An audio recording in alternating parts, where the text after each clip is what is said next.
Hello everyone, Gayatri Sedu world में आप सभी का स्वागत है। दोस्तों, लास्ट लेक्चर्स में मैं डिस्कस किया था गुप्त काल और हर्षवर्धन काल के बारे में। तो ये तो थे उत्तर भारत के साम्राज्य, लेकिन आज के लेक्चर में हम डिस्कस करेंगे कि लेट एंशिएंट पीरियड में साउथ इंडिया में क्या चल रहा था, मतलब दक्षिण भारत में उस समय क्या चल रहा था, कौन कौन से साम्राज्य दक्षिण भारत में शासन कर रहे थे। तो यहाँ पे हम डिस्कस करेंगे लेट एंशिएंट पीरियड के कुछ साम्राज्यों के बारे में और अर्ली मिडाइवल एज के कुछ साम्राज्यों के बारे में, जिसमें मुख्य होंगे पल्लव, चालुक्य, राष्ट्रकूट और चोल। तो चलिए दोस्तों, आज का लेक्चर आगे बढ़ाते हैं। उससे पहले अगर आप इस चैनल पर नए हैं तो प्लीज़ चैनल को सब्सक्राइब कीजिए और बेल आइकन को जरूर दबाइए ताकि आपको सारी लेटेस्ट अपडेट्स मिलती रहें। अगर आपको ये लेक्चर अच्छा लगता है तो इसे ज़्यादा से ज़्यादा लोगों को शेयर कीजिए ताकि उनकी भी हेल्प हो सके। तो चलिए दोस्तों, लेक्चर को आगे बढ़ाते हैं। तो जैसा कि मैंने बताया, आज के लेक्चर में हम डिस्कस करेंगे लेट एंशिएंट पीरियड में साउथ इंडिया में कौन कौन से किंगडम्स थे।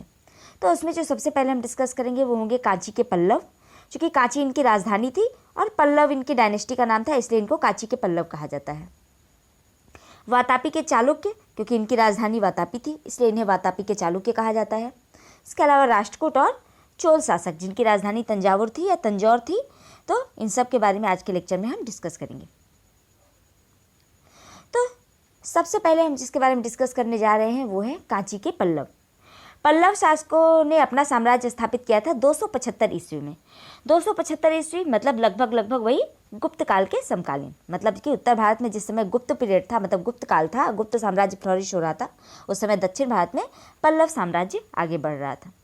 ठीक है, लेकिन जो पल्लव साम्राज्य था ये उसी इलाके में, उसी एरिया में था जहाँ पे पहले सातवाहन शासक थे। सातवाहन शासक 150 ईस्वी आते आते कमज़ोर पड़ गए और उसके बाद उनका पतन हो गया और उनका स्थान लिया था इक्ष्वाकु राजाओं ने। और इक्ष्वाकु वंश जो है बहुत ही कम समय तक रहा, बहुत ही छोटे समय के लिए रहा, और उसके बाद वहाँ पे ही जो एक नए वंश की नींव पड़ी वो था पल्लव वंश। तो ये जो जितने भी नए वंश की नींव जो पड़ रही है, पहले जो सातवाहन आए, सातवाहन जो थे ये भी फ्यूडिटरीज थे, मतलब ये कुषाणों के अंडर में पहले फ्यूडिटरीज थे, फिर ये लोग आज़ाद हो गए और इन्होंने अपना खुद का साम्राज्य स्थापित किया। उसके बाद इक्ष्वाकु आए, इक्ष्वाकु जो है सातवाहनों के अंडर में फ्यूडिटरीज थे, मतलब सामंत थे, और फिर पल्लव आए तो पल्लव भी इक्ष्वाकुओं से जुड़े हुए ही थे। तो इस तरह से देखा जाता है कि जो सामंत थे वही अपना साम्राज्य आगे चल के स्थापना कर रहे हैं, जब सेंट्रल कंट्रोल जो है वो कमज़ोर पड़ जा रहा है। पल्लव वंश का जो संस्थापक था वो था सिंह विष्णु और इनकी राजधानी थी कांचीपुरम। तो पल्लवों की राजधानी थी कांचीपुरम, जो कि अभी तमिलनाडु में पड़ता है। पश्चिम में चालुक्य, दक्षिण में चोल शासक और पांड्य राजा। तो दक्षिण में चोल और पांड्यों से और पश्चिम में चालुक्यों से इनकी हमेशा झड़प लगी रहती थी, मतलब ये हमेशा युद्ध करते रहते थे। किस लिए? तो अपनी पावर को स्थापित करने के लिए, अपने साम्राज्य का विस्तार करने के लिए। तो दक्षिण में चोल और पांड्य राजाओं से हमेशा इनकी युद्ध हुआ करते थे और पश्चिम में चालुक्य शासकों से। और उसमें जो सबसे ज़्यादा दिक्कत इनको जिनसे युद्ध में हुई वो थे चालुक्य शासक। तो चालुक्यों और पल्लवों के बीच में काफ़ी युद्ध हुए। इनकी मुख्य भाषा थी प्राकृत और उसके बाद फिर धीरे धीरे ये प्राकृत से संस्कृत की तरफ बढ़े और फिर ये तमिल हो गए। तो प्राकृत कैसे? प्राकृत मैंने बताया था पहले ही, सातवाहन जो शासक थे उनकी भाषा थी प्राकृत, वो प्राकृत भाषा का इस्तेमाल करते थे, तो उनकी राजभाषा प्राकृत थी। तो उससे ये लोग आगे बढ़े तो इनकी भी भाषा प्राकृत ही थी पहले, लेकिन धीरे धीरे क्या हुआ, वैदिक कल्चर जो है वो साउथ इंडिया में फैलने लगा। तो जब वैदिक कल्चर जैसे साउथ इंडिया में आया उसी तरह से संस्कृत भाषा भी साउथ इंडिया में फैलने लगी। तो वैदिक कल्चर के साथ साथ संस्कृत भाषा भी दक्षिण भारत में आई और संस्कृत भाषा के बाद फिर ये क्या हुआ, ये तमिलाइज्ड हो गए, मतलब तमिल भाषा के संपर्क में ये आए। जब ये दक्षिण में चोल और पांड्य राजाओं के संपर्क में आए और उसके बाद उस इलाके में जैसे ही वो जितना ज़्यादा दक्षिण की ओर बढ़ते गए, इनका संपर्क जो है तमिल भाषा से बढ़ा और उसके बाद फिर ये तमिलाइज्ड हो गए, मतलब संस्कृत से ये तमिल भाषा की ओर आगे बढ़ गए। मैंने संगम काल भी पढ़ाया था। तो संगम काल में जो तमिल है, तमिल 600 ईस्वी के आसपास तक संगम काल था, 300 ईस्वी तक तो था, उसके बाद 600 ईस्वी तक भी इसको माना जाता है। तो जो तमिल संगम था वो तमिल साहित्य के लिए ही आयोजित किया जाता था। तो दक्षिण भारत में उस समय तमिल काफ़ी प्रिवेल कर रही थी, तो इस वजह से जब ये दक्षिण की ओर और आगे बढ़े, जब दक्षिण में इनका साम्राज्य स्थापित हो गया तो ये संस्कृत से तमिल भाषा को इन्होंने अपना लिया। 10वीं सदी की शुरुआत में चोल शासकों से ये हार गए। तो क्या हुआ, 275 ईस्वी में तो इनके साम्राज्य की स्थापना हुई थी, लेकिन उस समय ये ज़्यादा पावरफुल नहीं थे, क्योंकि उस समय उत्तर भारत में गुप्त साम्राज्य ज़्यादा पावरफुल था और उसने दक्षिण में पल्लव साम्राज्य को अपने अधीन करके रखा हुआ था। आपको याद होगा समुद्रगुप्त और चंद्रगुप्त द्वितीय मैंने पढ़ाया था। तो दक्षिण में इन लोगों ने पल्लव राजाओं को अपने अधीन करके रखा हुआ था। लेकिन क्या हुआ, जैसे ही गुप्त साम्राज्य जो है वो कमज़ोर पड़ा, तो ये पल्लव शासक जो है ये वापस अपनी पावर में आए और इन्होंने अपना स्वतंत्र शासन स्थापित कर लिया। तो और फिर 10वीं सदी आते आते ये पल्लव साम्राज्य का अंत हो गया और इनका अंत किया था चोल शासकों ने। तो पल्लव साम्राज्य के ध्वंसावशेषों पर ही चोल शासकों ने अपने साम्राज्य की नींव रखी थी। इस मैप में आप देख सकते हैं, ये देखिए ये है पल्लवों का साम्राज्य। तो ये देखिए लगभग आंध्र प्रदेश का कुछ भाग, उत्तरी तमिलनाडु और कर्नाटक का कुछ हिस्सा, ये सब मिलाकर इनका जो है साम्राज्य स्थापित हुआ था।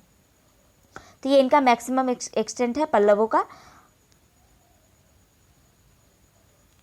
अब आते हैं पल्लव वंश के महत्वपूर्ण शासकों की ओर। तो इनका जो सबसे पहला महत्वपूर्ण शासक हुआ वो था महेंद्र वर्मन प्रथम। महेंद्र वर्मन प्रथम जो है, इसके लाइफ की एक इम्पॉर्टेंट बात यह है कि इसने पुलकेशिन द्वितीय से युद्ध लड़ा था। पुलकेशिन द्वितीय से युद्ध लड़ा जो कि था चालुक्य शासक। तो चालुक्य शासक पुलकेशिन द्वितीय से युद्ध लड़ने में क्या हुआ कि इसने अपने काफ़ी क्षेत्र उसमें हार दिए, मतलब काफ़ी क्षेत्र वो अपने हार गया और इनकी सीमा जो है और छोटी हो गई। इम्पॉर्टेंट बात यह है महेंद्र वर्मन की कि इसने कई गुफा मंदिरों का निर्माण कराया था जिसमें काफ़ी चित्रकारी की हुई है।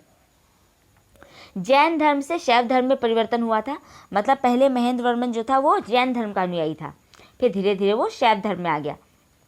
तो कैसे आया, तमिल संत अप्पर के प्रभाव में। तो एक तमिल संत थे अप्पर जिनका नाम था, तो उनके प्रभाव में आकर ही ये जो है शैव धर्म में परिवर्तित हो गया। महेंद्र वर्मन जो था वो एक बड़ा संगीत प्रेमी और चित्रकार था। तो महेंद्र वर्मन एक बहुत ही बड़ा संगीत प्रेमी और चित्रकार था और ये हमें गुफा चित्रों से पता चलता है। और भी बहुत सारे सोर्सेस हैं जिनसे अभिलेखों से हमें ये सब बातें पता चलती है कि ये संगीत प्रेमी और चित्रकार था। महेंद्र वर्मन ने एक पुस्तक लिखी थी जिसका नाम था मत्त विलास प्रहसन। ये बहुत ही इंपॉर्टेंट है, एग्जाम में पूछ लेता है, तो ये आप याद रख सकते हैं। मत्त विलास प्रहसन लिखी थी महेंद्र वर्मन प्रथम ने, जो कि एक पल्लव राजा था। ठीक है, तो 600 ईस्वी से 630 ईस्वी इस समय ये देखिए पावर में आए हैं, जब गुप्त साम्राज्य उत्तर भारत में समाप्त हो चुका है। तो गुप्त साम्राज्य जब समाप्त हो गए तभी ये जाके ये पावर में आ पाए। इससे पहले जो है ये अपने स्वतंत्र पावर में नहीं आ सकते थे, स्वतंत्र सत्ता में नहीं आ सकते थे। ये उनके फ्यूडेटरीज की तरह, ये उनके अधीन रहकर ये लोग शासन करते थे। ठीक है, मतलब साम्राज्य इनका था, राजा ये थे, लेकिन ये उनके अधीन रहते थे।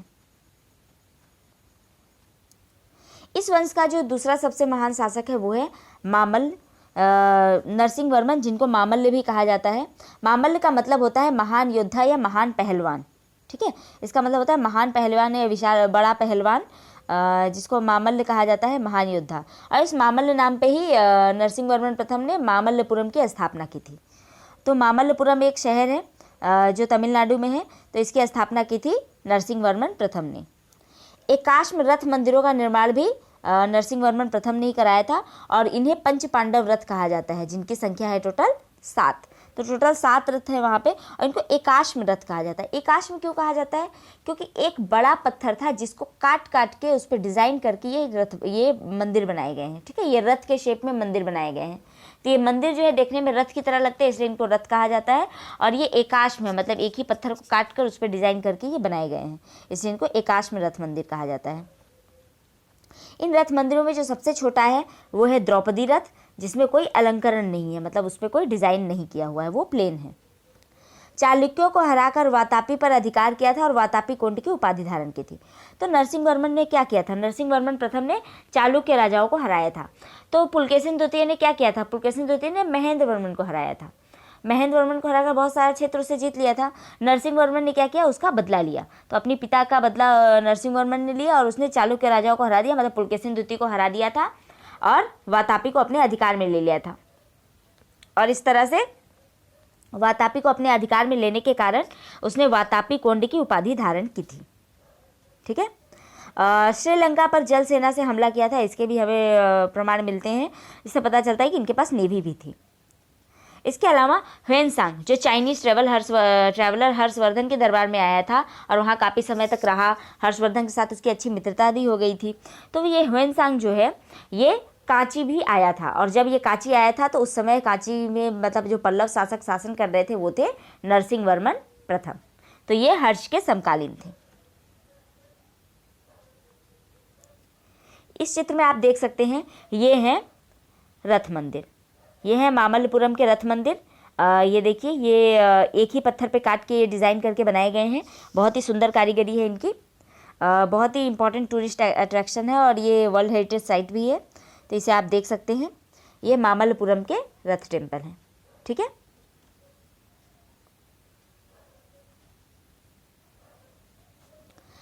इस वंश का जो अगला इंपॉर्टेंट शासक है वो है नरसिंह वर्मन प्रथम। नरसिंह वर्मन प्रथम के बाद जो अगला इंपॉर्टेंट शासक है वो है नरसिंह वर्मन द्वितीय। नरसिंह वर्मन द्वितीय ने महाबलीपुरम में शोर मंदिर का निर्माण करवाया था। ठीक है, तो नरसिंह वर्मन द्वितीय ने ही महाबलीपुरम में शोर मंदिर का निर्माण कराया था। इस चित्र में आप देख सकते हैं, ये है शोर मंदिर, शोर टेम्पल मामल्लपुरम का, जिसका निर्माण कराया था नरसिंह वर्मन द्वितीय ने। तो ये देख सकते हैं, धीरे धीरे देखिए वो जो एकाश में रथ थे वो देखने में डिज़ाइन उनकी कैसी थी और इसकी डिज़ाइन देखिए। तो धीरे धीरे देखिए ये आधुनिक मंदिरों की ओर बढ़ रहे हैं। मतलब पहले गुफा चित्र थे, फिर वो एकाश में रथ आए, और ये देखिए ये उससे भी सुंदर है और उस पर उससे भी अच्छी कारीगरी की हुई है, और ये है शोर टेम्पल। तो शोर टेम्पल का निर्माण कराया था नरसिंह वर्मन द्वितीय ने। कांची के कैलाश मंदिर का निर्माण भी इन्होंने ही करवाया था, नरसिंह वर्मन द्वितीय ने ही करवाया था, और ये प्रथम संरचनात्मक मंदिरों में से एक है।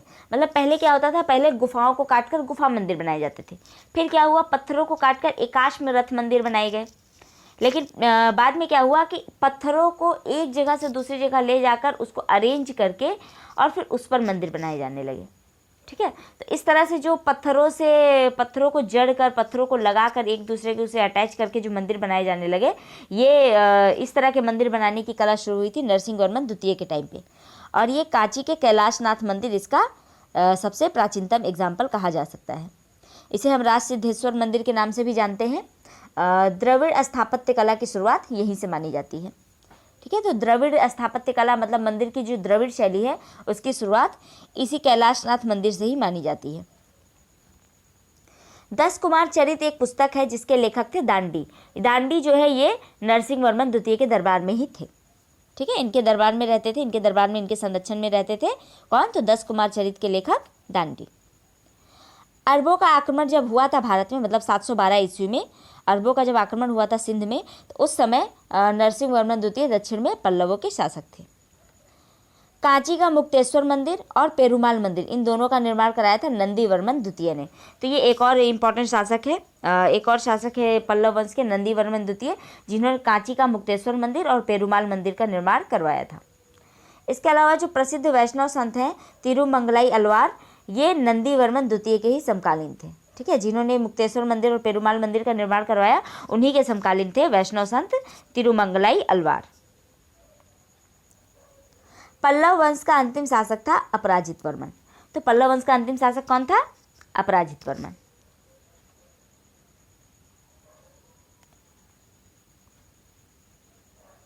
पल्लव वंश के बारे में और कुछ इंपॉर्टेंट फैक्ट हम जान लेते हैं।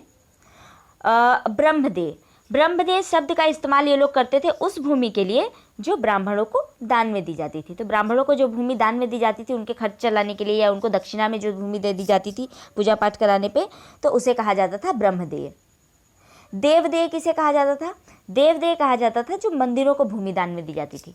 तो मंदिरों का खर्च चलाने के लिए क्या किया जाता था कि उनको भूमि दान में दे दी जाती थी, और उस भूमि से जो भी उनको रेवेन्यू प्राप्त होता था उससे वो मंदिरों का खर्च चलाते थे। शैव और वैष्णव धर्म का उत्थान हुआ था पल्लवों के काल में, और बौद्ध और जैन धर्म का पतन हुआ। मतलब बौद्ध और जैन धर्म ज़्यादा फल फूल नहीं पाए। ऐसा क्यों? ऐसा इसलिए कि अगर जो शासक शासन कर रहा है, वो शासक जिस धर्म को फॉलो करता है वही धर्म ज़्यादा फलता फूलता है। ठीक है, जैसे कि आप अशोक के टाइम पे देख सकते हैं, अशोक ने बौद्ध धर्म अपनाया और उसके बाद उसके टाइम पे बौद्ध धर्म कितनी तेज गति से फ्लरिश किया। लेकिन फिर बाद में क्या हुआ, गुप्त शासक आए, उन्होंने वैष्णव धर्म अपनाया, तो उस टाइम पे बौद्ध धर्म जो है गंगा घाटी से लगभग समाप्त सा होने लगा था। फिर ये जो पल्लव शासक है इन्होंने भी वैसा ही किया, ये भी शैव और वैष्णव थे, इस वजह से इन्होंने बौद्ध और जैन धर्म पे ज़्यादा ध्यान नहीं दिया। मंदिर निर्माण की जो द्रविड़ शैली है ये पल्लव शासकों से ही शुरू हुई थी। ठीक है, तो ऐसा माना जाता है कि जो द्रविड़ शैली है, जो दक्षिण भारत में जिस शैली के मंदिर बनाए गए हैं, तो वो पल्लव शासकों ने ही उसकी शुरुआत की थी। तो ये पहले गुफा मंदिर की तरफ थे, गुफा मंदिर से ये एकाश्म रथ की ओर बढ़े और फिर संरचनात्मक मंदिरों की ओर बढ़े। जैसा कि मैंने पहले ही बताया, गुफा मंदिर मतलब गुफाओं को काट काट कर उसमें मंदिर बनाना, एकाश्म रथ मतलब कि पत्थर, बड़े बड़े पत्थरों को काट कर उसी में मंदिर बना देना, और संरचनात्मक मंदिर मतलब कि पत्थरों को ले जाकर अरेंज कर कर उसको ईंटों और पत्थरों से एक मंदिर को निर्माण करना। भारवी जो कि कीर्तार्जुनीय नामक पुस्तक के लेखक हैं, वो सिंह विष्णु के दरबार में थे। सिंह विष्णु जो कि पल्लव वंश का संस्थापक है, तो उसी के दरबार में थे भारवी।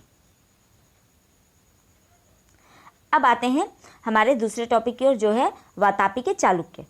तो चालुक्य जो शासक है, इनकी राजधानी थी वातापी, इसलिए इन्हें वातापी के चालुक्य कहा जाता है। इनके जो स्थापना हुई थी इनके साम्राज्य की, वो हुई थी 545 ईस्वी में और 755 ईस्वी तक रहे, मतलब लगभग 200 साल। तो 200 साल तक इन्होंने शासन किया। इनकी राजधानी थी वातापी या बादामी, जो कि अभी उत्तर कर्नाटक में है। संस्थापक थे जय सिंह, लेकिन कहीं कहीं पे आपको पुलकेशिन प्रथम भी मिलेगा, लेकिन पुलकेशिन प्रथम जो था वो इनका पहला सबसे इंपॉर्टेंट शासक था, इसे वास्तविक संस्थापक कहा जा सकता है। लेकिन वातापी के चालुक्यों का जो संस्थापक था वो था जय सिंह। तो अगर जय सिंह ऑप्शन में नहीं रहता है तो ही आप पुलकेशिन प्रथम मारेंगे, नहीं तो आप जय सिंह को ही करेक्ट आंसर लगाएंगे। सातवाहन पहले थे, मतलब मैंने बताया कि सातवाहन वंश के नींव पर ही ये राजवंश फ्लरिश किए, ये राजवंशों की स्थापना हुई थी। तो ये जहाँ पर वातापी के चालुक्य शासन कर रहे थे, उस इलाके में भी पहले सातवाहनों ने ही शासन किया था।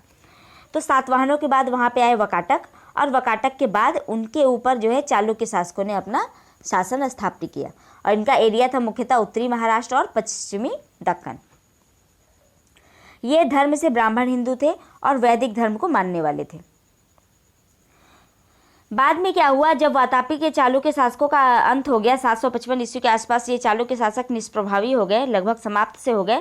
तो फिर ये बाद में क्या हुआ, इनकी एक और शाखा निकल कर आई। ठीक है, परवर्ती शाखाएं निकल कर आई, जो थी पश्चिमी शाखा को कल्याणी के चालुक्य और पूर्वी शाखा को वेंगी के चालुक्य कहा गया, जो कि इनकी राजधानी के नाम पर इनको ऐसा कहा गया। ठीक है, तो जो चालुक्य शासक थे ये इस तरह से, देखिए इनका वंश समाप्त हुआ, उसके बाद फिर से ये उभर कर सामने आए। तो ऐसा क्यों होता है, तो साउथ इंडिया के किंगडम्स में ये चीज़ आप हमेशा देखेंगे कि जैसे संगम काल में जो है चोल है, चेर है, पांडे है, तो ये सब उस टाइम पावरफुल थे, लेकिन क्या हुआ, उसका संगम काल के बाद इनके इतिहास की कोई जानकारी हमें नहीं मिलती है। और फिर अचानक से देखिए 9वीं सदी के आसपास चोल शासक फिर से उभर कर सामने आते हैं। तो ये जो चीज़ें हम देख रहे हैं, इसका मतलब क्या है, इसका मतलब ये है कि इनका जो वंश था, इनका जो साम्राज्य था, ये पूरी तरह से समाप्त नहीं हुआ था। क्या हुआ था कि ये कुछ समय के लिए शक्तिहीन हो गए थे, तो ये दूसरे के अधीन इन्होंने ये आ गए थे। लेकिन जैसे ही सेंट्रल का जिसके अधीन ये थे, वो साम्राज्य कमज़ोर पड़ा, उनकी ताकत कमज़ोर पड़ी, तो ये वापस जो है अपने वापस इन्होंने अपना साम्राज्य स्थापित कर लिया। इस मैप में आप देख सकते हैं, ये है चालुक्य शासकों का मैक्सिमम एक्सटेंट। ठीक है, तो ये पूरा इतने बड़े इलाके में इनका एक्सटेंट था। इनकी राजधानी थी वातापी और यही इनका था कोर एरिया। कोर एरिया मतलब जहाँ से वो साम्राज्य शुरू होता है, और उसका एक्सटेंट क्या कहलाता है, जहाँ तक उसने अपना विस्तार किया। ठीक है, अब आते हैं पुलकेशिन द्वितीय, जो कि इस वंश का सबसे प्रतापी शासक था।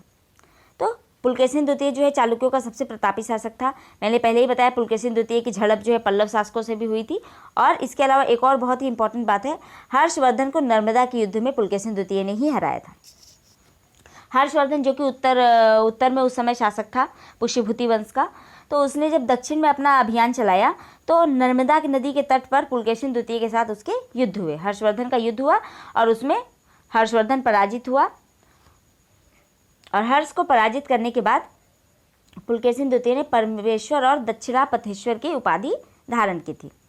और इसके जो राजकवि थे वो थे रवि कीर्ति, जिन्होंने ऐहोल अभिलेख लिखा। तो रवि कीर्ति जो कि पुलकेशिन द्वितीय के राजकवि थे, इन्होंने ऐहोल अभिलेख लिखा, और ये ऐहोल अभिलेख में ही रवि कीर्ति ने बताया कि हर्ष दक्षिण में आए और अपना हर्ष खो बैठे। तो ये चीज़ जो है ऐहोल इंस्क्रिप्शन में लिखी हुई है। और ऐहोल इंस्क्रिप्शन जुड़ा हुआ है पुलकेशिन द्वितीय से। पुलकेशिन द्वितीय ने पल्लवों से भी युद्ध किया और पल्लवों में महेंद्र वर्मन प्रथम और नरसिंह वर्मन दोनों से ही इसका युद्ध हुआ और महेंद्र वर्मन को पुलकेशिन द्वितीय ने हराया और नरसिंह वर्मन ने पुलकेशिन द्वितीय को हरा दिया। ठीक है। इसके अलावा जिनेंद्र का जो मेघुती मंदिर है उसका निर्माण भी पुलकेशिन द्वितीय ने ही करवाया था। तो जिनेंद्र का मेघुती मंदिर पुलकेशिन द्वितीय। इस वंश का जो अंतिम शासक था वो था कीर्तिवर्मन द्वितीय और जो कि जिसको उसी के सामंत दांती दुर्ग ने पराजित किया और राष्ट्रकूट वंश की स्थापना की। मतलब यहीं पे चालुक्य वंश समाप्त हो गया। ठीक है। तो यहाँ भी देखिए एक सामंत ने ही अपने वंश की नींव रखी उस साम्राज्य के अंतिम शासक को हराकर। ठीक है। तो ये लगभग सभी राजवंशों में ये चीज़ आप देखेंगे।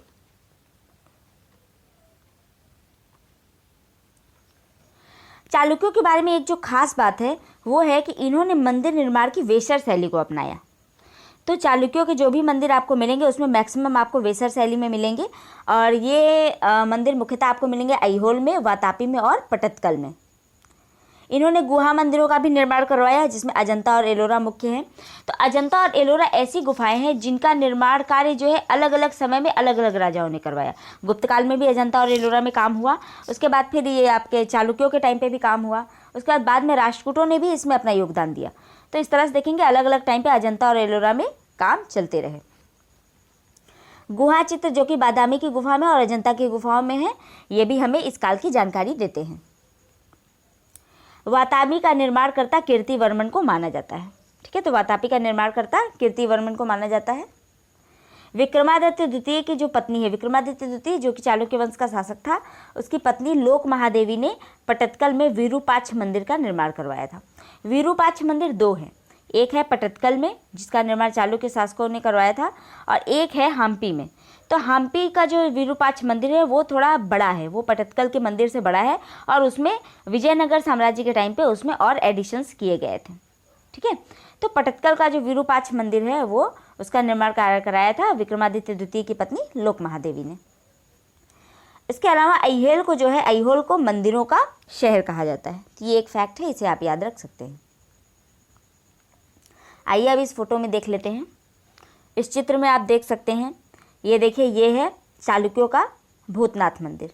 ठीक है। तो ये चालुक्य शासकों ने निर्माण करवाया था। ये मंदिर है ऐहोल में। देखिए कितने छोटे से एरिया में फैला हुआ है, झील है और पीछे में पहाड़ है। तो इस छोटे से इलाके में इस मंदिर का निर्माण करवाया गया। उसके बाद आप यहाँ देख सकते हैं, ये है विरूपाक्ष मंदिर जो कि पटदकल का है। तो देख सकते हैं वेसर शैली कैसे काम कर रही है। ये ना ही द्रविड़ है ना ही नागर है। इसमें देखिए आपको नागर शैली के भी कुछ चीज़ें मिलेंगी, द्रविड़ शैली की भी कुछ चीज़ें मिलेंगी। तो ये है विरूपाक्ष मंदिर, इसको भी आप देख सकते हैं।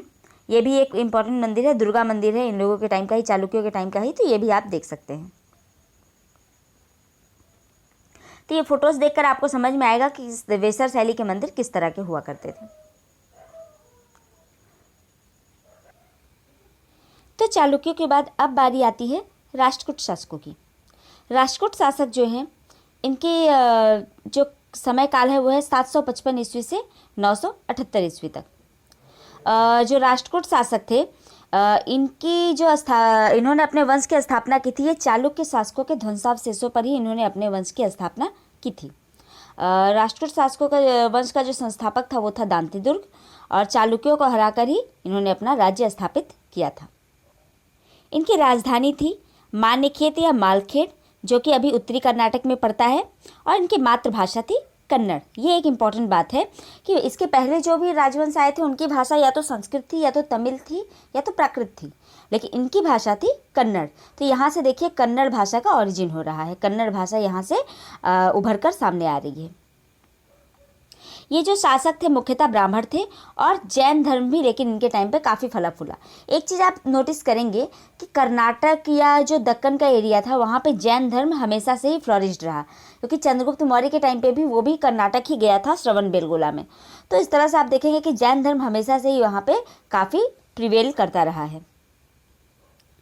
8वीं से 10वीं सदी के दौरान दक्षिण में एकमात्र शक्तिशाली राज्य बनकर ये उभरे थे। मतलब 8वीं से 10वीं शताब्दी के बीच में दक्षिण में कोई भी ऐसा राज्य नहीं था जो इनकी टक्कर का हो, तो ये सबसे शक्तिशाली थे उनमें।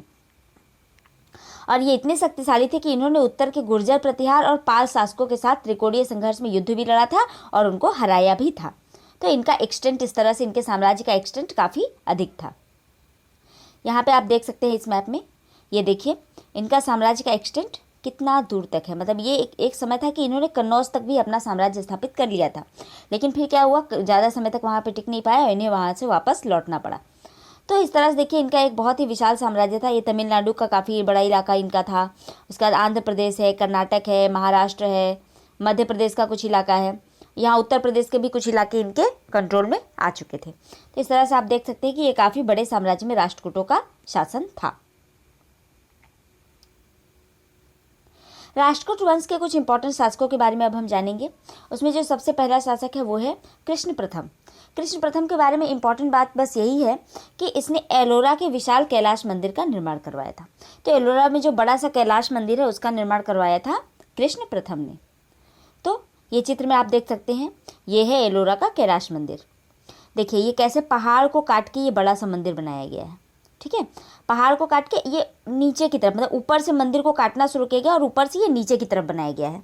तो देखिए ये कितने बड़ा कला का कितना बड़ा नमूना है, कितना उत्कृष्ट उदाहरण है कि ऊपर से पहाड़ को काट के नीचे की तरफ ये इतना सुंदर मंदिर डिजाइन करके निकाला गया है। ठीक है, तो देख सकते हैं ये कितना इम्पोर्टेंट है। इसके अलावा जो इसका अगला इंपॉर्टेंट शासक था वो था ध्रुव, जिसे हम धारावर्ष के नाम से भी जानते हैं।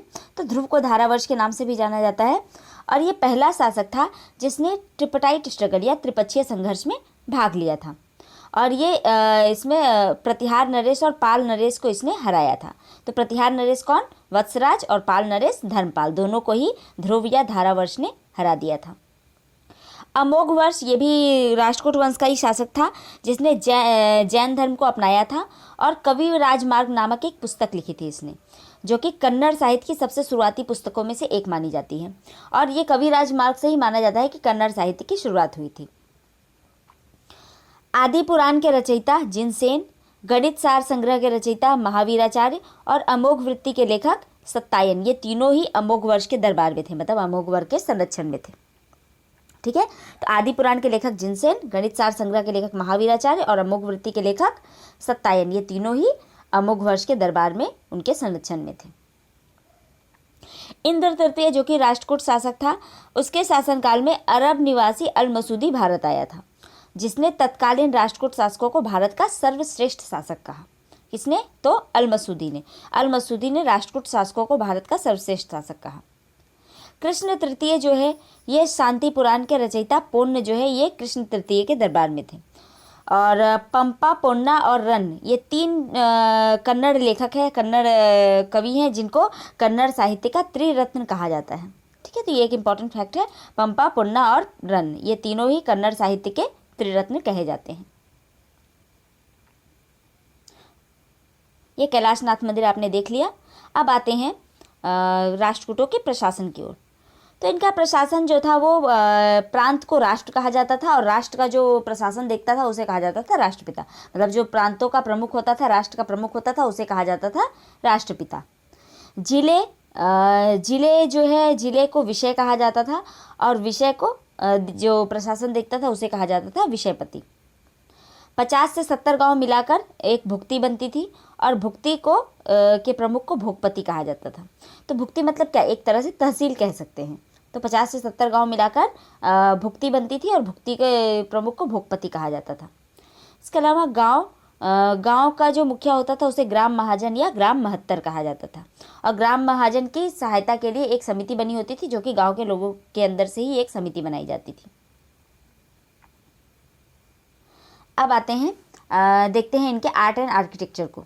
तो राष्ट्रकूट शासकों ने एलिफेंटा की गुफाएं बनवाई। ये महाराष्ट्र में है, मुंबई से कुछ ही दूर पर है, ज़्यादा दूर नहीं है, तो वहाँ से आप काफ़ी करीब पड़ता है। एलिफेंटा की गुफाएं जिनका निर्माण करवाया था राष्ट्रकूट शासकों ने। इसके अलावा एलोरा की गुफाओं में भी बहुत सारा निर्माण कार्य करवाया था राष्ट्रकूट शासकों ने। एलोरा में टोटल 34 गुफाएँ हैं। 1 से 12 नंबर तक जो गुफा है वो है बौद्ध, 13 से 29 तक जो गुफाएँ हैं वो है हिंदू और 30 से 34 तक जो गुफाएँ हैं वो है जैन। ठीक है, तो 12 गुफाएं बौद्ध की और उसके बाद फिर 13 से 29 नंबर तक जो गुफाएं हैं वो हैं हिंदू और फिर 30 से 34 मतलब 5 गुफाएं जैन धर्म की हैं।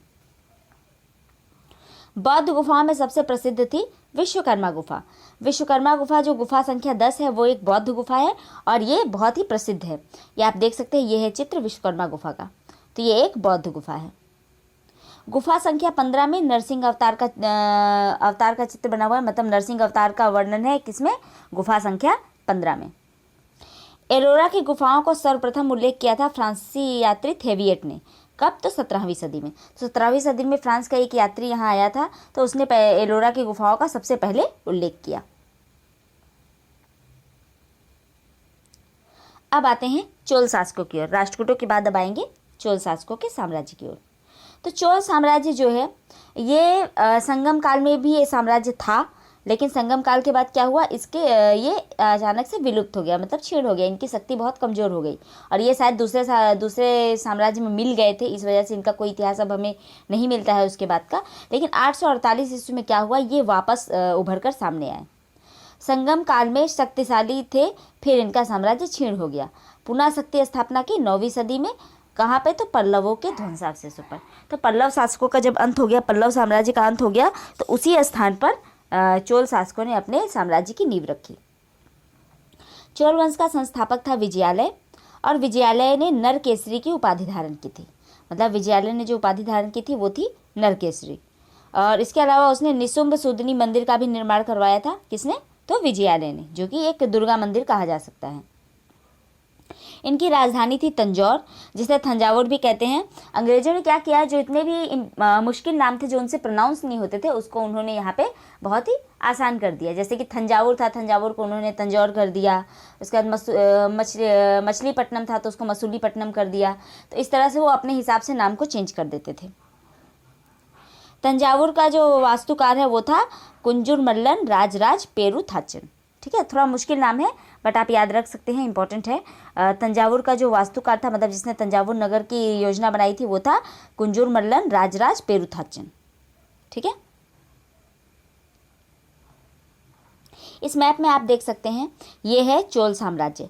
जो आप ब्लू कलर से देख रहे हैं ये इनके डायरेक्ट कंट्रोल में था, और ये जितना भी पिंक कलर का पोर्शन है यहाँ पे इन्होंने आक्रमण किया था, लेकिन यहाँ पे अपना साम्राज्य स्थापित नहीं किया।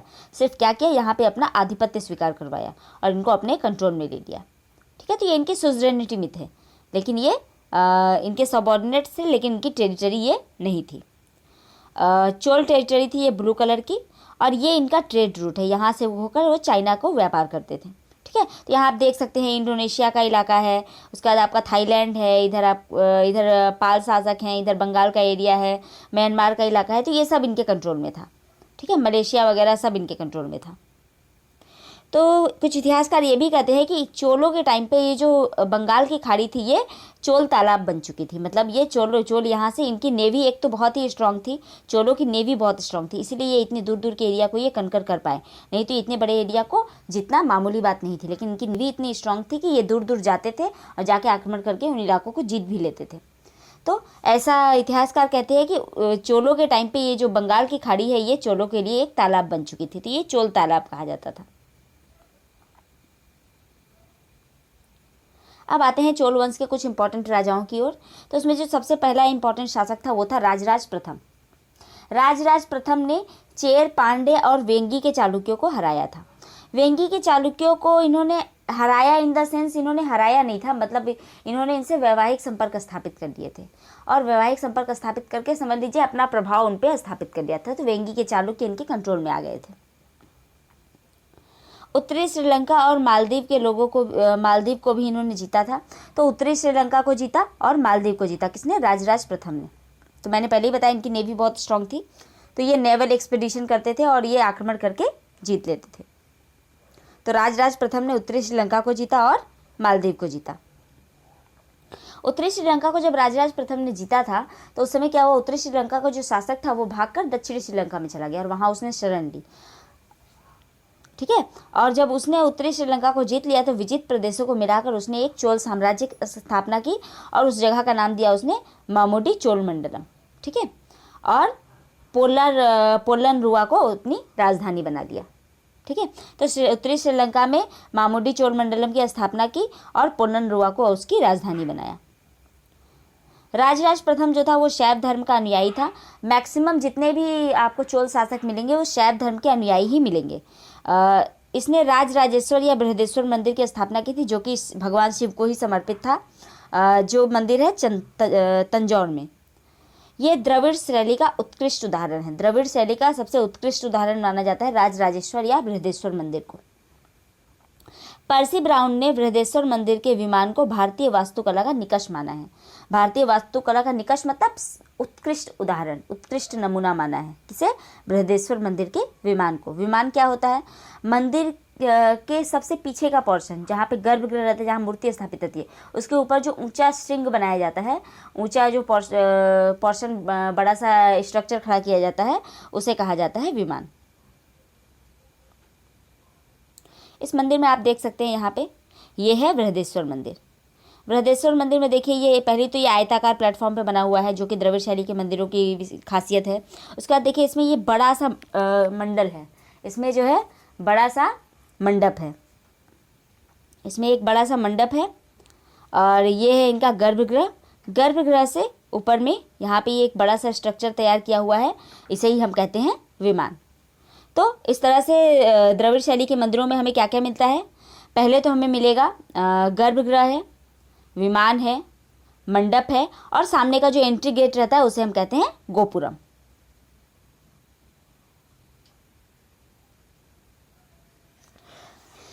चोल वंश का जो दूसरा सबसे इंपॉर्टेंट शासक था, या सबसे प्रतापी शासक किसे हम कह सकते हैं, वो था राजेंद्र चोल। राजेंद्र चोल ने संपूर्ण श्रीलंका पर विजय प्राप्त की थी। राजराज ने क्या किया था? राजराज ने सिर्फ उत्तरी श्रीलंका पर विजय प्राप्त की थी, लेकिन राजेंद्र चोल ने क्या किया? उसने संपूर्ण श्रीलंका को अपने अधीन कर लिया। वो कैसे किया? जो राजा दक्षिण श्रीलंका में भाग कर गया था, उसने फिर से अपनी सेना एकत्र की, अपनी शक्ति स्थापित करने के लिए, उसने फिर से अपने राज्य को वापस जीतने के लिए उसने प्रयास किया। उसने उत्तरी श्रीलंका को फिर से जीतने की कोशिश की, लेकिन इस कोशिश में वो विफल रहा, और राजेंद्र चोल ने उसे हराकर दक्षिण श्रीलंका को भी अपने अधिकार में कर लिया। इस तरह से पूरा श्रीलंका जो है ये चोल शासकों के अधीन आ गया। इसके अलावा राजेंद्र चोल ने बंगाल के महिपाल प्रथम को हराया था, और इस तरह से उसने गंगाईकोंड चोल की उपाधि धारण की थी। तो गंगाईकोंड चोल का मतलब क्या है? गंगाईकोंड चोल का मतलब है कि गंगा के पानी को दक्षिण। तो गंगाईकोंड चोल का अर्थ है गंगा के पानी को दक्षिण में लाने वाला। मतलब क्या हुआ? राजेंद्र चोल ने बंगाल के महिपाल प्रथम को हराया था, और महिपाल प्रथम को हराने के कारण, चूंकि वो क्षेत्र जो है वो गंगा के क्षेत्र में पड़ता है, इसलिए ऐसा कहा जाता है कि राजेंद्र चोल जो है महिपाल प्रथम को हराकर उसने गंगा के पानी को दक्षिण में लाया था, इसीलिए उसने अपना नाम रखा गंगाईकोंड चोल। और ये उपाधि उसने बंगाल के महिपाल प्रथम को हराकर, पाल शासक को हराकर ये उपाधि धारण की थी। और उसी के बाद इसने अपनी नई राजधानी बनाई गंगाईकोंड चोलपुरम। आप इसको ब्रेक करके याद करेंगे तो बहुत ही आसानी से याद हो जाएगा, गंगाईकोंड चोलपुरम। गंगाईकोंड चोल मंदिर का भी निर्माण उसने वहीं पे कराया था। तो ये जो गंगाईकोंड चोल मंदिर है, ये बृहदेश्वर मंदिर की तरह ही ऐसा ही मंदिर है, मतलब कि इसका स्ट्रक्चर लगभग वैसा ही है। ऐसा कह सकते हैं कि दोनों ट्विंस हैं, देखने में दोनों मंदिर एक जैसे ही लगभग लगते हैं, और दोनों ही द्रविड़ शैली के उत्कृष्ट उदाहरण हैं। और ऐसा कहा जाता है कि ये जो है ये उस बृहदेश्वर मंदिर का फेमिनिन पार्ट है। मलेशिया को भी इसने जीता था। गजनी का सुल्तान महमूद जो था वो राजेंद्र प्रथम का समकालीन था, और शैव संत ईशान शिव पंडित राजेंद्र प्रथम के गुरु थे। ठीक है, तो ये कुछ फैक्ट है, आप याद रख सकते हैं। इस चित्र में आप देख सकते हैं, ये है गंगाईकोंड चोल का मंदिर। ठीक है, तो देखिए ये वैसा ही लगभग स्ट्रक्चर इसका देखिए पूरा वैसा ही है। पीछे का विमान देखिए दिखने में वैसा ही है जैसा कि बृहदेश्वर मंदिर का था। उसके बाद सामने का मंडप भी वैसा ही है। ये कुछ स्ट्रक्चर्स सामने में बनाए गए हैं। तो ये चीज़ आप देख सकते हैं, ये भी द्रविड़ शैली का ही मंदिर है। उसके बाद क्या होता है, चोल साम्राज्य का धीरे धीरे पतन हो जाता है, क्योंकि बाद के चोल शासक उतने पावरफुल नहीं थे। पांड्य राजाओं ने अंतिम चोल शासक राजेंद्र तृतीय को हराया था। तो राजेंद्र तृतीय जो है ये अंतिम चोल शासक था जिसको हराया था पांड्य राजाओं ने। तो पांड्य राजा देखिए ये भी संगम काल में थे, फिर भी इनकी शक्ति कमजोर हुई, और फिर देखिए ये पावरफुल बन के उभर कर सामने आए। तो इस तरह से देखिए ये दक्षिण के राज्यों में हमेशा हुआ है। लेकिन अब चोल साम्राज्य यहीं पे अंत हो जाता है, और ये चोल शासक अब उभर कर सामने नहीं आएंगे।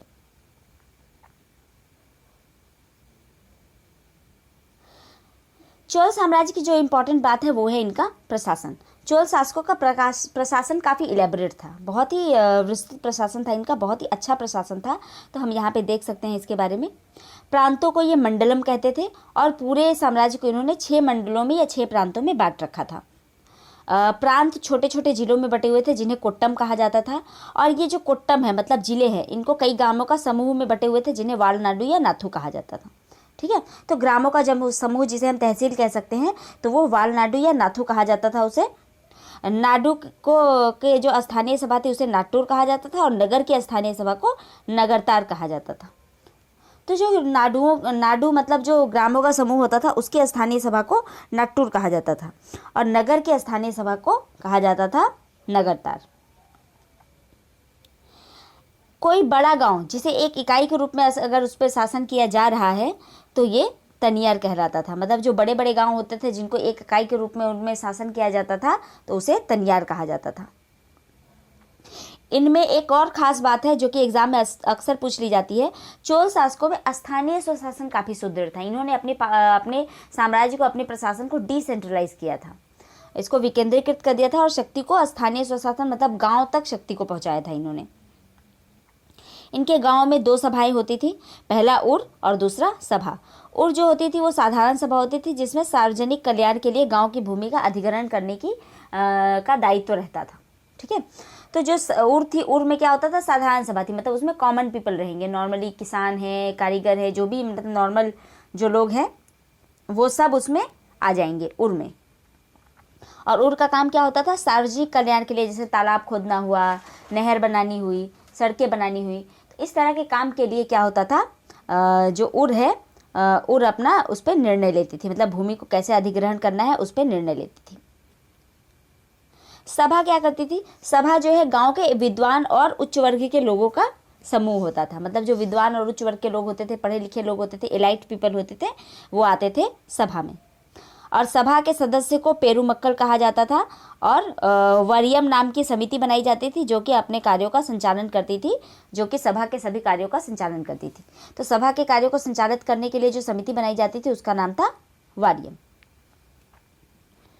प्रशासन के उच्च पदाधिकारियों को पेरुंदरम और निम्न पदाधिकारियों को शेरुंदरम कहा जाता था।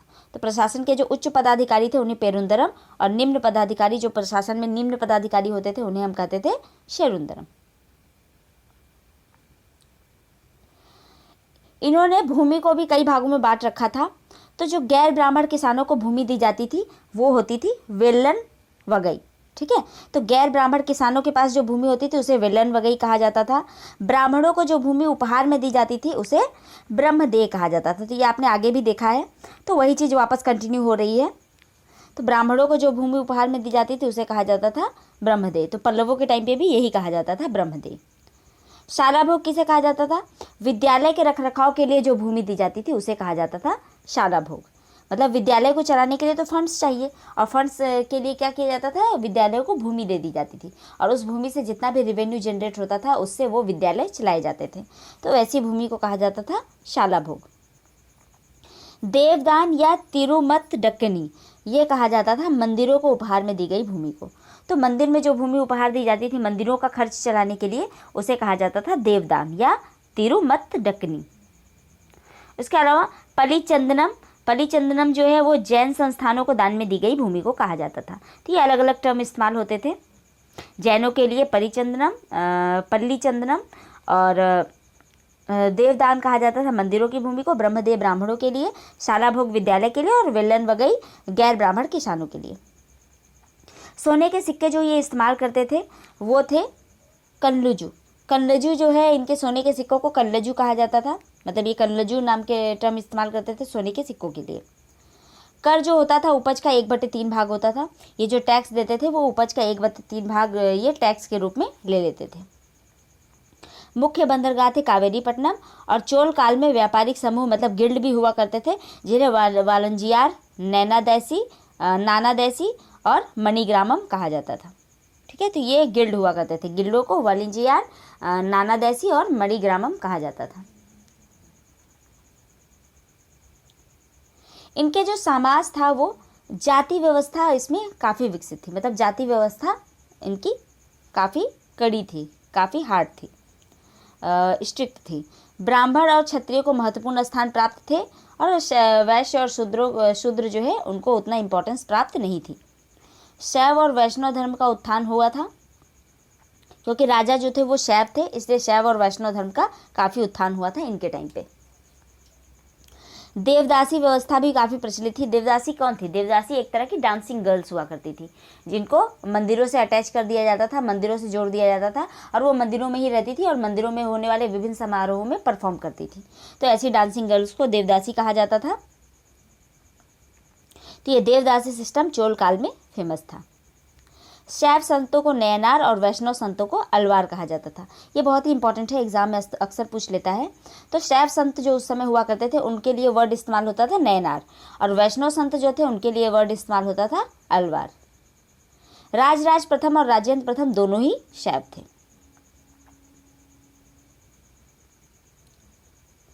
अब आते हैं चोलों की कला और संस्कृति। तो इनकी जो कला थी, मतलब इनके मंदिर जो थे वो तो पहली बात तो द्रविड़ शैली के मंदिर थे और उस समय द्रविड़ शैली अपने उत्कर्ष पे थी, मतलब अब बहुत ही उत्कर्ष पे थी द्रविड़ शैली। विमान, गोपुरम, मंडप, ये सब चीज़ें द्रविड़ शैली में थी। मैंने जैसा पहले ही बताया कि विमान क्या था, जो पीछे का ऊंचा पोर्शन होता था उसे विमान कहा जाता था, जो एंट्री गेट था उसे गोपुरम कहा जाता था, और जो बीच में बहुत ही बड़ा हॉल जैसा स्ट्रक्चर रहता था उसे मंडप कहा जाता था। देवदासियाँ कई उत्सवों में भाग लेती थी। तो देवदासी सिस्टम प्रचलित था, कई उत्सवों में, मंदिरों में वो भाग लेती थी, डांस वगैरह करती थी। कांसे की नटराज की मूर्ति मिली है। कहाँ से? चोल काल की कांसे की नटराज की मूर्ति मिली है। ये फोटो में आप देख सकते हैं। इस पिक्चर में देखिए, ये है कांसे की नटराज की मूर्ति जिसमें डांसिंग मुद्रा में शिव है। ठीक है, और ये चोल कला का सांस्कृतिक सार कहा जाता है। इस नटराज की मूर्ति को ही चोल कला का सांस्कृतिक सार कहा जाता है। चोल चित्रकला हमें नाथमलाई और तंजौर के मंदिरों में मिलती है, और कंबन, ओट्टकुट्टन और पुंगलेदी। तो कंबन, ओट्टकुट्टन और पुंगलेदी, ये तीन जो हैं, ये तीनों को तमिल साहित्य का त्रिरत्न कहा जाता है। तो पहले हमने पढ़ा था पंपा, पोन्ना और रन, इन तीनों को कहा जाता है कन्नड़ साहित्य का त्रिरत्न। लेकिन तमिल साहित्य का त्रिरत्न किसे कहा जाता है? कंबन, ओट्टकुट्टन और पुंगलेदी। ठीक है, इन तीनों को तमिल साहित्य का त्रिरत्न कहा जाता है।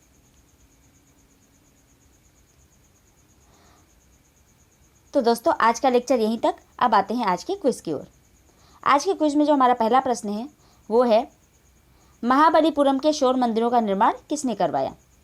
दूसरा प्रश्न है, एकाश्म रथ मंदिरों में सबसे छोटा कौन सा है? हमारा तीसरा प्रश्न है, चालुक्य मंदिर स्थापत्य कला का उदाहरण है। हमारा अगला प्रश्न है, एलोरा के कैलाश मंदिर का निर्माण किसने करवाया था?